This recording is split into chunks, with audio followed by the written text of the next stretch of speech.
What's going on YouTube? Uberman here. So there's a lot of articles all over the internet right now about Lyft and how they are accused of using their powers to spy on customers. But I want to make a video that's from a different perspective. How about Lyft employees using their abilities, abusing their power to get personal information on other people, such as myself, as a YouTube personality, so that they can, promote personal gain. Now, I can't say for sure how my information was given out, but I do know it was given out. The Lyft King. Check out the Lyft King's YouTube channel. It is a Spanish-based YouTube channel from a guy called Carlos, the Lyft King, out in Miami, who was an employee at Lyft, and apparently his fiance or wife or something was also an employee at Lyft. And one way or another, somebody abused their power, got into the system, used my referral code to get my phone number, and then contact me on my personal cell phone regarding business. I'm not going to disclose the nature of the business, but I can tell you this. Anybody that violates any privacy laws or causes any concern for me is somebody I'm not going to do any business with. If you use basically an illegal method to obtain my information, I would never in a million years do business with someone as shady as you. Now, with that being said, let's go through some text messages. I've blacked out this person's information because, unlike him, I'm not willing to just give out people's personal information to make a point. But as you can see, it says Randy, and I say, who is this? He says, Carlos, the Lyft King. I said, how's it going, man? Headed to New Mexico? I thought this was a Carlos that I know who's also in Florida. I was wrong.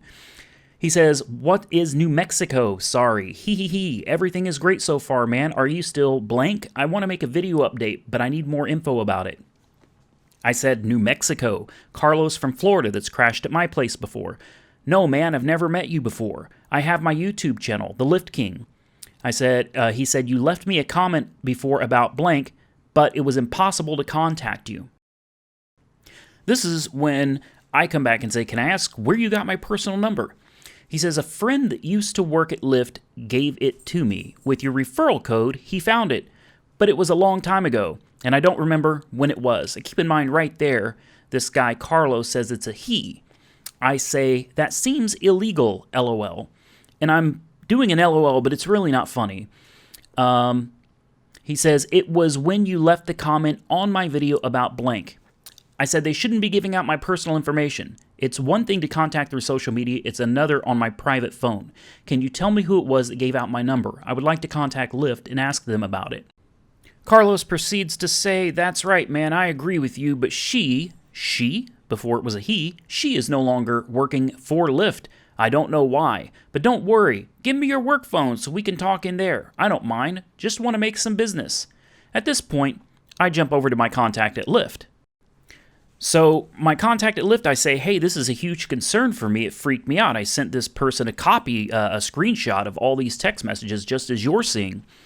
And my contact says, sorry, had to jump on the phone. So Carlos used to work for Lyft, actually. He was the same position as me, except in Miami. Don't know why I blocked that out. He was fired a few months ago for similar reasons, privacy complaints as well as some fraud. Not fraud with people's personal data, but he was tagging people in the system to himself to collect referral fees. I come back and say, wow.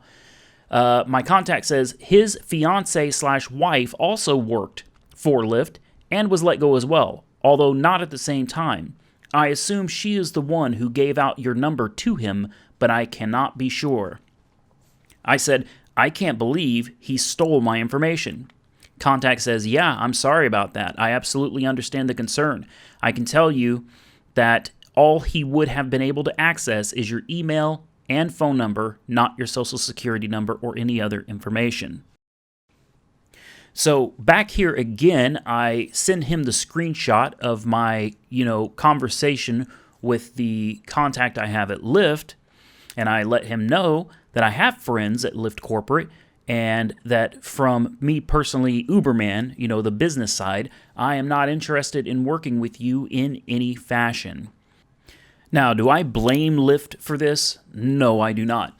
The thing is, Lyft has hundreds and thousands of employees, people that they trust to work for them, people that have signed legal binding agreements stating that they will not do things like this. Lyft has done everything they can to protect my information from being stolen, but you cannot predict what someone else is going to do. And for whatever reason, the Lyft King on YouTube decided to abuse his position, or someone else abused their position, so that he could gain my personal contact information. Now, I don't know if this is illegal. It's definitely immoral. It's definitely wrong. But, I'm pretty pissed off about it. Again, I don't blame Lyft as a company. It's this guy or whoever took my information and gave it to him that did this, But the fact is, whoever it was, they came from Lyft. So ultimately, Lyft is responsible for my information being leaked to this Lyft King guy on YouTube. So I just wanted to provide a different perspective because I know there's a lot of news going around about Lyft and about them spying on customers, and that's one thing, and that's not okay either. But, it's a whole nother when you're using your abilities to steal, as this contact told me, basically steal people's referral codes, steal people's referral money, and steal people's information and give it out basically to the general public. It's not okay for my phone number to be floating around to people I don't know. Well, that's it for the video, guys. Comment below, tell me what you think. And as always, like, comment, subscribe, stay safe out there. Uber and Lyft on.